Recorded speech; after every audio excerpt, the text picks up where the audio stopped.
بسم اللہ الرحمن الرحیم نحمدہ و نصلی علی رسول الکریم۔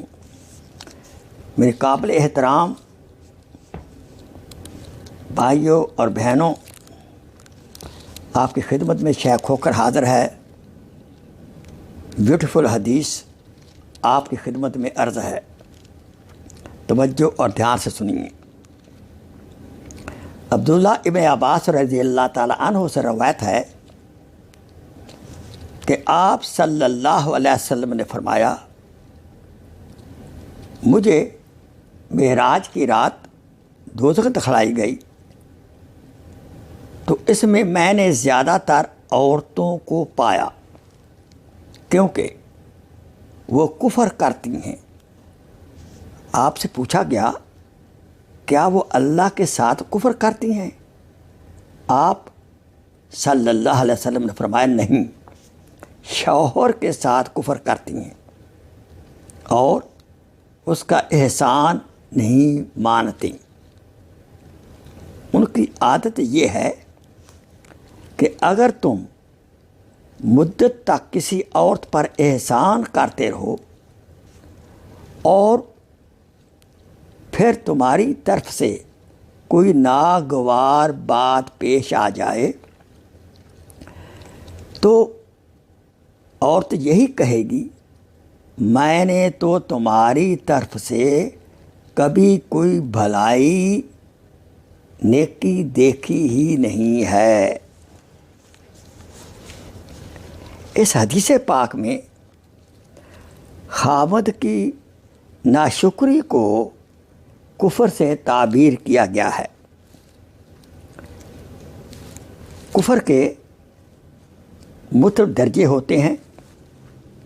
ایک کفر وہ جو ایمان کے مقابلے میں ہوتا ہے، وہ تو ہر لحاظ سے کفر ہی ہے، لیکن کچھ چیزیں ایسی ہیں کہ ان پر بھی کفر کا لفظ بولا جا سکتا ہے، مگر اس سے مراد کسی حق کا انکار کرنا یا کسی حقیقت کو چھپانا ہوتا ہے، لیکن اس کی وجہ سے آدمی کافر اور خارج از اسلام نہیں ہوتا۔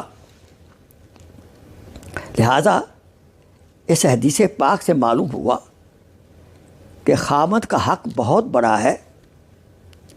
دوسرے یہ کہ عورتوں کی عام طور پر شکر گزاری کی صفت نہیں ہوتی، اس لیے اس میں ایک طرف مردوں کے لیے بھی سبق ہے کہ وہ عورتوں کی ناشکری پر پریشان نہ ہوں، کیوں؟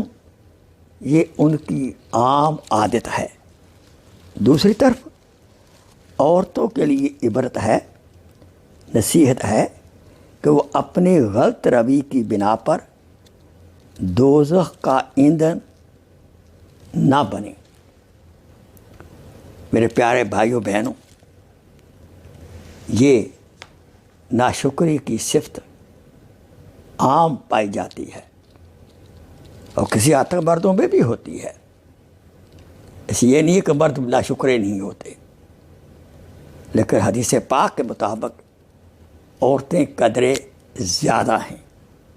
اس لیے میری دست بستہ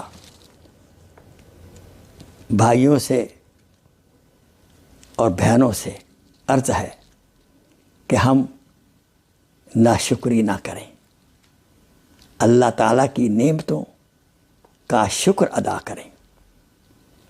وعدہ خداوندی ہے، وَلَئِن شَكَرْتُمْ لَأَزِيدَنَّكُمْ وَلَئِن كَفَرْتُمْ إِنَّ عَذَابِي لَشَدِيدٌ، کہ اگر ہم شکر کریں گے تو اللہ تعالیٰ ہمیں اور دے گا۔ اگر بیگمات خاوند کی شکر گزاری کریں گی، اس کا دل خوش ہوگا، وہ اور عنایات آپ کو کرے گا اور آپ اوپر محبت برے پھول آپ پر پھینکے گا۔ اسی طرح ہم مردوں کو بھی چاہیے کہ عورت اپنی بیوی کی خدمات کی شکر گزاری کریں. مثال کے طور پر وہ اچھا کھانا پکاتی ہیں تو ہمیں جزاک اللہ خیر کہنا چاہیے، جزاک اللہ خیر کہنا چاہیے، شکریہ ادا کرنا چاہیے. لیکن مردوں کی یہ عادت نہیں ہے. اگر 29 دن بہترین کھانا ہوتا ہے تو ہم اس کا شکریہ ادا نہیں کرتے، اور خدا نخواستہ ایک دن مہینے میں زیادہ نمک اگر سالن میں ہو جائے تو ہم فوراً ناشکری کے الفاظ بولتے ہیں. آئیے ہم اس حدیث پاک پر عمل کریں اور اللہ تعالیٰ کی نعمتوں کو ہم اور انجوائے کریں. وآخر دعوانا ان الحمد للہ رب العالمین. جزاک اللہ خیر.